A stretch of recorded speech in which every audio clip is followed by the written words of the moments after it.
भोपाल के वल्लभ भवन स्थित मंत्रालय में आज मोहन यादव कैबिनेट की महत्वपूर्ण बैठक हुई, जिसमें कई महत्वपूर्ण फैसले लिए गए। जिसमें सबसे अगर महत्वपूर्ण फैसला देखें तो सोयाबीन की सरकारी स्तर पर खरीदी को मंजूरी मिली है, यानी कि सोयाबीन की उपार्जन नीति को मंजूरी दी गई है कैबिनेट द्वारा। और ये पहली बार होगा मध्य प्रदेश में कि सोयाबीन की सरकारी स्तर पर खरीदी होगी, जिसका कि समर्थन मूल्य केंद्र द्वारा निश्चित किया गया रहेगा। 4,892 रुपये प्रति क्विंटल के रूप से ये खरीदी होगी। और इसकी खरीदी के लिए 25 सितंबर यानी कल से 20 अक्टूबर तक पंजीयन करवाया जाएगा किसानों द्वारा, और 25 अक्टूबर से 31 दिसंबर तक खरीदी की प्रक्रिया शुरू होगी, जिसके लिए 1400 उपार्जन केंद्र बनाए जाएंगे और जो वेयर हाउस है उसमें रखने की समुचित व्यवस्था की जाएगी।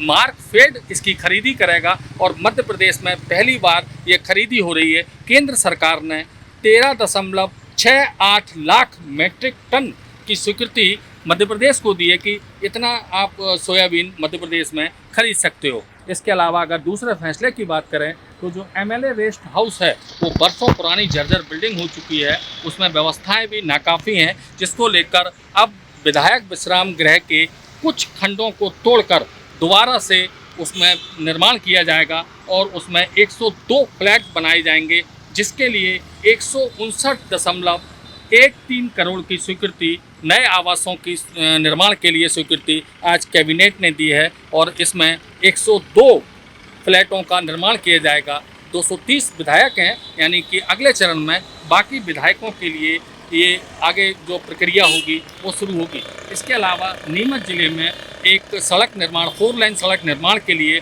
133 करोड़ रुपए की मंजूरी आज कैबिनेट बैठक में दी गई है। इसके अलावा उज्जैन में जो क्षिप्रा नदी है उसको स्वच्छ और निर्मल बनाने के लिए जो प्रोजेक्ट चल रहा है उसमें लागत बढ़ गई है, क्योंकि उसमें मिलने वाली कान नदी का जो गंदा पानी क्षिप्रा से हटाने के लिए अब उसको मोड़ा जाएगा और उसको गंभीर नदी में मिलाया जाएगा। लिहाजा जो लागत बढ़ गई है उसकी बढ़ी हुई लागत को आज कैबिनेट में मंजूरी दी गई है। इसके अलावा आज कैबिनेट की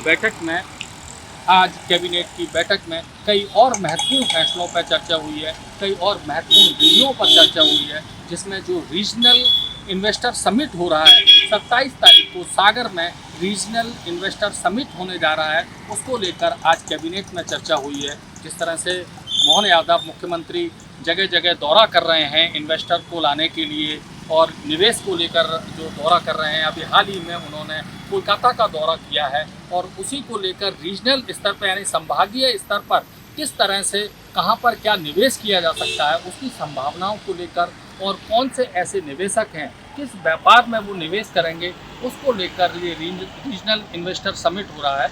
और 27 तारीख को सागर में हो रहा है, उसके बाद फिर रीवा और शहडोल में भी इस तरह की समिट होगी। कई और रीजन्स में इस तरह की समिट हो चुकी है, उसको लेकर चर्चा हुई। इसके साथ साथ एक और महत्वपूर्ण बिंदु है सोलर एनर्जी का, यानी रिन्यूएबल एनर्जी को लेकर मध्य प्रदेश में जिस तरह से काम किया जा रहा है उसको लेकर आज कैबिनेट में महत्वपूर्ण चर्चा हुई और अभी तक जो काम हुए हैं उनको लेकर चर्चा हुई और आगामी वर्षों में रिन्यूएबल एनर्जी को लेकर किस तरह से काम होना है मध्य प्रदेश में उसको लेकर चर्चा हुई। तो कुल मिलाकर अगर देखें तो आज की कैबिनेट बैठक में कई महत्वपूर्ण फैसले हुए और कई महत्वपूर्ण बिंदुओं पर चर्चा हुई। कैमरामैन मनीष के साथ भारत एक्सप्रेस के लिए भोपाल से अजय भटनागर।